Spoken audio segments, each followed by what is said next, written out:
everyone and welcome to another episode of the Jamie Hughes News. My name as always is Jamie Hughes and today I'm going to be talking to you guys about the controversy surrounding the release date here in the UK for Ant-Man and the Wasp. Now for those of you that are not aware, a trailer for this movie was released a couple of days ago. We also got a poster accompanying it which said this movie was going to be released on July the 6th.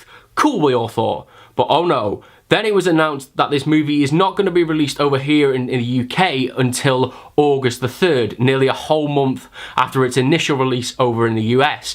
And the rumours are, and the reports seem to be, that Marvel have made this decision because they don't want the release of Ant-Man to go against the World Cup, which obviously runs from the 14th of June to the 15th of July.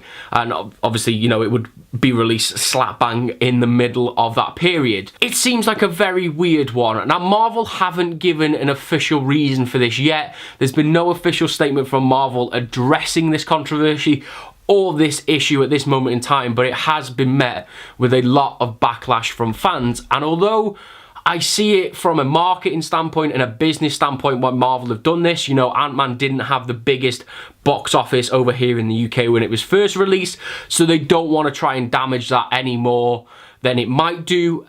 But from a moral standpoint, you've got to think that they are screwing over the fans here, and Marvel are usually a studio that, you know, have the fans in mind first, but it does seem very weird that it is that you're almost waiting a month to see this movie just because you don't want it to go up against the World Cup. Now, Marvel aren't the only studio to be doing this. Their bedfellows Disney are also doing this in the UK with The Incredibles 2. That date has been changed from the 15th of June to the 13th of July. So once again, another huge wait for us. It's almost a month again that we have to wait for The Incredibles 2. And they've also done this, Universal have done this with Jurassic World 2, but kind of a positive to take away from that story is that it has been moved up from the 22nd of June to the 7th of June, so it completely misses the World Cup altogether. And again, you have to take into consideration there why Marvel have changed the release date, because they don't want it to go up against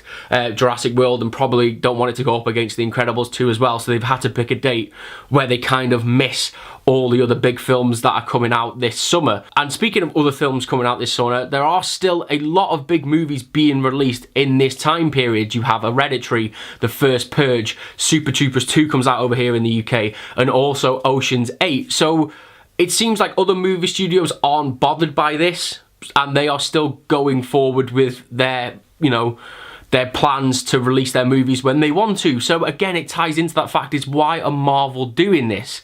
And as I said earlier on in this video, it's because they believe that a UK audience and a British audience aren't going to go and watch this movie because they think that, you know, everybody's going to be out watching the World Cup.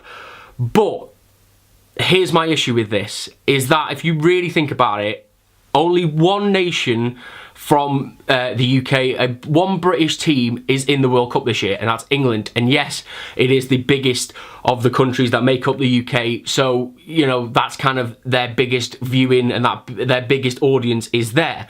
But you also have Wales, Scotland and Northern Ireland that don't have any national team in the World Cup, so they have no national allegiance to the World Cup, so they're not really going to be bothered about the World Cup. Yes, there's going to be people that are going to watch the World Cup, but they're not going to be very invested in the World Cup. So you are almost taking away and depriving those people that are fans of Marvel movies from going to see a Marvel movie because you kind of lumped us all in with England, and it just kind of seems a little bit like underhanded and a little bit backhanded. And if you want to go into it even further, is that this movie is still being released on July the 6th in the US. And if you really think about it, the US has one of the most emerging football cultures in the world, or soccer cultures.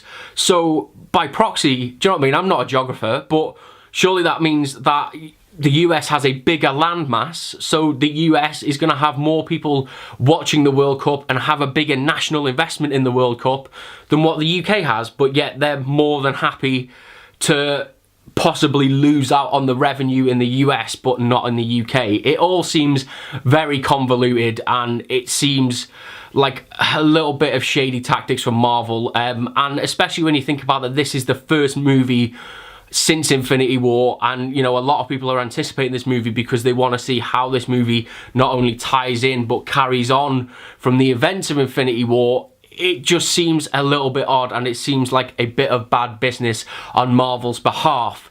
Now, I'd love to know your thoughts on this, guys. Where do you stand? Are you with Marvel thinking, yeah, you know, they don't want to lose money, and is it really going to impact the box office that much? Because, you know, if you're keeping people waiting that extra little bit longer, then maybe more people are going to go and see this movie in the cinema. Or on the other hand, do you think it's a really kind of sly tactic, and people, you know, this almost promotes piracy in a way, because people are going to go and find streams of it online because it's out in the US a lot earlier than it is in the UK. It's a very odd topic. It's a very weird topic. I want to make a video, and I kind of wanted to share my opinions on it because I see it from both sides. I am kind of leaning more towards the side of, you know, it is a very odd decision, because there are people that don't like football and want to go and see this movie. There's also people that enjoy football but still want to go and see this movie. So the fact that they are almost depriving fans from seeing a film is a very odd and weird thing, and I've said that about 5 times now, so I think it's time to wrap up this video. So as I said, let me know your guys' thoughts on it, as always, down in the comments below. I'd love to hear your thoughts on this one. I think it's a very interesting subject, so yeah, let me know down in the comments below. And if you did enjoy this video and you want to keep up to date with all the latest movie news and reviews, then make sure you hit that subscribe button. And as always, I will see you in the very next episode of The Jamie Hughes Show. Ta-ra!